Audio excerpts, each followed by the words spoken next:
नमस्कार। आज हम लोग देखने जा रहे हैं 13वां नंबर क्वेश्चन, 13th क्वेश्चंस।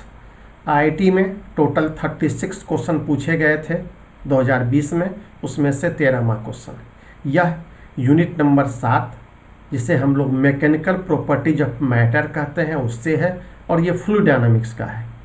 गौर किया जाए, इस यूनिट से 5 क्वेश्चन पूछे गए थे, तो ये 5वां क्वेश्चन है। और दूसरे अर्थ में सोचा जाए, जो मैकेनिक्स अब लास्ट हो रहा है, मैकेनिक्स फ्लूइड तक है, तो समझा जाए जो मैकेनिक्स का भी लास्ट क्वेश्चन है, तो 13वां क्वेश्चन है। तो 13 क्वेश्चन समझा जाए 2020 में मैकेनिक्स में पूछे गए। अब जो 7 क्वेश्चन और बाकी है 11th पोर्शन में, उसमें से 6 क्वेश्चन थर्मल से आएंगे और 1 क्वेश्चन वेव से आएंगे। तो 7 क्वेश्चन और बाकी है। आगे लगातार 7 दिन तक फिर हम उसको देखते रहेंगे। उसके बाद हम लोग 12th पेपर पे चले जाएंगे। 11th पेपर से 11th फिजिक्स से टोटल 20 क्वेश्चन पूछे गए थे। तो आया जाए तो हम लोग देखते हैं फ्लूइड डायनामिक्स का यह क्वेश्चन क्या कहता है। क्वेश्चन एसडीआई का है, सिंगल डिजिट इंटीजर का है। तो देखें सवाल क्या कहता है।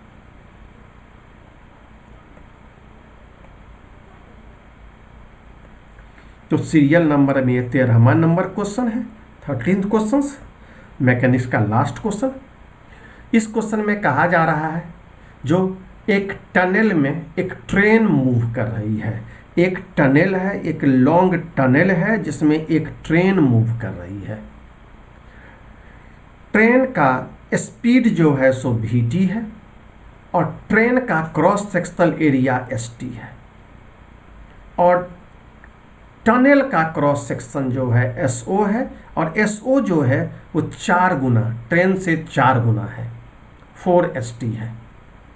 ट्रेन जब आगे बढ़ेगी तो आगे का जो हवा है वो ट्रेन के बैक से और टनल के वाल से, ट्रेन के बाहर और टनल के वाल के बीच से वो मूव करेगी, जिसका डेंसिटी क्या रहेगा, रो रहेगा। एयर का फ्लो हमेशा स्टीडी एंड लेमिनर होगा। बस इसी पे हम लोग फार्मूला अप्लाई करते हैं, स्टीडी और लेमिनर होना चाहिए। अगर ट्रेन के भीतर का प्रेशर पी नॉट है, ambient pressure inside the train, अगर पी नॉट है, और ट्रेन के बाहर टनल के भीतर में अगर प्रेशर क्या है, पी है, तो P not minus P 7/2n रो भी टी स्क्वायर होगा। तो n का वैल्यू क्या है, तो n का वैल्यू क्या होगा, यही हमें निकालना है। गौर करना है, सिंगल डिजिट इंटीजर है, 0 से लेकर के 9 के बीच में आएगा। तो यहाँ भी गौर करना है, 0 तो पॉसिबल नहीं है, क्योंकि हम जानते हैं जो स्पीड बढ़ने से बर्नौलीज थ्योरम में प्रेशर घटता है। तो पी नॉट बड़ा होगा, ट्रेन के भीतर में प्रेशर ज़्यादा होगा, ट्रेन के बाहर में प्रेशर क्या होगा, कम होगा। तो यहाँ तो कोई न कोई नंबर आएगा, 0 छोड़ के कुछ ही पॉसिबल है। गौर किया जाए, यह रिलेशन है, इसको क्लियरली अलग कर दिए हैं। गौर करना है, पी नोट बड़ा होगा ही, तो पी नोट बड़ा होगा पी से, ये क्लियर है। P note greater than P होगा बर्नौलीज थ्योरम से। तो यहाँ n का वैल्यू निकालना है। गौर किया जाए, इस रिलेशन को पहले दिखा दिए जो हमें निकालना है। अब यहाँ हम लोग फिगर के द्वारा गौर कर रहे हैं। ये मेरे पास ट्रेन है, यह मेरे पास ट्रेन है, इसका st क्रॉस सेक्शन है और vt स्पीड से वो जा रही है। और ये मेरे पास टनल है, टनल, ये मेरे पास टनल है, जिसका क्रॉस सेक्शन जो है वो ट्रेन से 4 गुना है। मतलब ट्रेन अगर जा रही है तो स्पेस कितना बचा क्रॉस सेक्शन में, ये 4st, तो 3st बच जाएगा, 3st बच जाएगा। भीतर का प्रेशर पी नॉट है, बाहर का प्रेशर पी है, इसी दोनों का डिफरेंस यहाँ पे दिया हुआ है, जो ये होगा। तो n हमें निकालना है, यही गौर करने की चीज़ है। तो पहले गौर किया जाए, स्टेप 1 में हम लोग को क्या लेना है, तो velocity of train with respect to train गौर करना है। Velocity with respect train, equation of continuity, equation of continuity लगाना है। बहुत यहाँ गौर करना है, रिलेटिव। तो यहाँ गौर किया जाए, जो अगर ट्रेन अगर आगे जा रही है तो रिलेटिव मोशन से क्या हो जाएगा, टनल किधर जाएगा, पीछे जाएगा, कितना से, उतना ही से। तो vt से अगर ट्रेन जा रही है तो एक्चुअली टनल का स्पीड क्या हो जाएगा, ये टनल का जो स्पीड हो जाएगा, इस स्पीड को हम लोग vt क्या मानेंगे, पीछे मानेंगे, क्योंकि ट्रेन किधर जा रही है, आगे जा रही है, रिलेटिव में। तो इक्वेशन ऑफ कंटिन्यूटी लगाएंगे तो A tunnel into V tunnel is equal to A air into V air. तो टनल का जो क्रॉस सेक्शन है वो गौर कर लिया जाए। तो टनल का 4s और 0 गलत लिखा है 4st कहा जाए, 4st है टनल का, और एयर कितना से होके जाएगा तो 4st में से st घट जाएगा तो 3st। तो ये क्या हो जाएगा, यह हो गया 3st। और टनल का स्पीड कितना है, vt है, ये vt है क्योंकि उसी स्पीड जाएगा। और एयर का स्पीड हम यहाँ से निकाल सकते हैं v कितना होगा। रिलेटिव मोशन का कॉन्सेप्ट यहाँ हमने लिया इक्वेशन ऑफ कंटिन्यूटी के साथ। तो v जो होगा, एयर का जो स्पीड होगा वो हो जाएगा 4/3 vt। टनल के स्पीड का 4/3 टाइम्स हो जाएगा। टनल मत ट्रेन ये दिस इज ट्रेन, ये ट्रेन के स्पीड से, हाँ ट्रेन के स्पीड से एयर का जो स्पीड हो जाएगा वो ट्रेन के स्पीड से। यहाँ स्मॉल टी दिया गया, यहाँ कैपिटल टी आ गया, कोई बात नहीं, इसको स्मॉल टी ही गौर किया जाए। अगला इक्वेशन गौर किया जाए। अब हम लोग ट्रेन के भीतर में प्रेशर को जानते हैं, P0 है, ट्रेन के बाहर में प्रेशर P है। अब यहाँ पे ये गौर करना है, फिर रिलेटिव स्पीड यहाँ गौर करना पड़ेगा।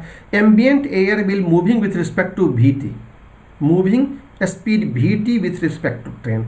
ट्रेन जब आगे जा रही है तो उसका एयर जो है उसका स्पीड क्या हो जाएगा, पीछे की ओर हो जाएगा VT से। तो ये कॉन्सेप्ट फिर यहाँ रिलेटिव मोशन का लगाना है। तो बर्नौलीज थ्योरम अगर हम लगाते हैं तो गौर किया जाए तो P0 प्रेशर किसका हो गया, तो ट्रेन के भीतर में, और ट्रेन के भीतर में जो एयर है उसका स्पीड क्या है, VT है। तो हम लोग जानते हैं चूंकि सेम लेवल पे है तो दोनों तरफ पोटेंशियल एनर्जी सेम रहेगा। तो pressure energy per unit volume और plus kinetic energy per unit volume बराबर pressure energy per unit volume बाहर में plus kinetic energy per unit volume. बस बर्नौली थ्योरम यहाँ लगा दिए। तो प्रेशर P0 भीतर में था, प्रेशर P क्या था, बाहर में था। डेंसिटी में कोई अंतर नहीं है, बाहर भीतर दोनों सेम था। भीतर का एयर VT स्पीड से जा रहा है, क्योंकि ट्रेन जब VT से आगे जा रहा है तो क्या हो जाएगा, एयर भी क्या हो जाएगा, VT से जाएगा पीछे की ओर। तो VT हो गया, और ये रो इंटू v², v यहाँ क्या है, एयर का है। तो इसका रिलेशन यहाँ पे हम दे देते हैं पिछले इक्वेशन से। गौर किया जाए तो इसको गौर किया जाए, P0 माइनस P लेंगे तो half rho v² minus VT²। v हम लोग निकाले थे 4/3 VT। अगर हम इसको रिलेशन के रूप में गौर करें तो समझिए ये स्मॉल t है, स्मॉल t है, ये ट्रेन का स्पीड है, कोई अंतर नहीं है, t है, स्मॉल t है। ओके, तो v², अब v जो है वो VT का 4/3 है, रिलेशन यहाँ लिख दिए। 16 माइनस 9 मतलब 7/2 इंटू 9, 2 इंटू 9 2n। तो n का वैल्यू यहाँ क्या होगा, दिखाई पड़ रहा है, n का वैल्यू क्या हो गया, 9 आ गया। 10n इजकल टू 9 सही है। तो करेक्ट आंसर 9 है, +3 मार्क्स हमें आ गया। यही IIT का क्वेश्चन था, यही हम लोग इसीलिए इसको यहाँ पे रख लिए। यहाँ थोड़ा सा बर्नौलीज थ्योरम में भी और इक्वेशन ऑफ कंटिन्यूटी भी रिलेटिव हम लोग को गौर करना पड़ा। रिलेटिव मोशन को थोड़ा सा ध्यान दिया जाए, बहुत आसानी से समझ में आ जाएगा। फ्लूइड डायनामिक्स में IIT में अभी तक कितने क्वेश्चन पूछे गए हैं, इस बात को गौर किया जाए। 2013 से 2020 के बीच में टोटल 5 क्वेश्चन पूछे गए। किस साल और कैसे कैसे है, तो 2020 में एक क्वेश्चन जो अभी भी हम लोगों ने बनाया इंटीजर का था। 2019 में एक भी क्वेश्चन नहीं, 18 में एक क्वेश्चन ऑब्जेक्टिव मोड पूछा गया है, 17 में एक भी नहीं, 16 में भी नहीं, 15 में भी नहीं, 14 में 3 क्वेश्चन पूछा गया है।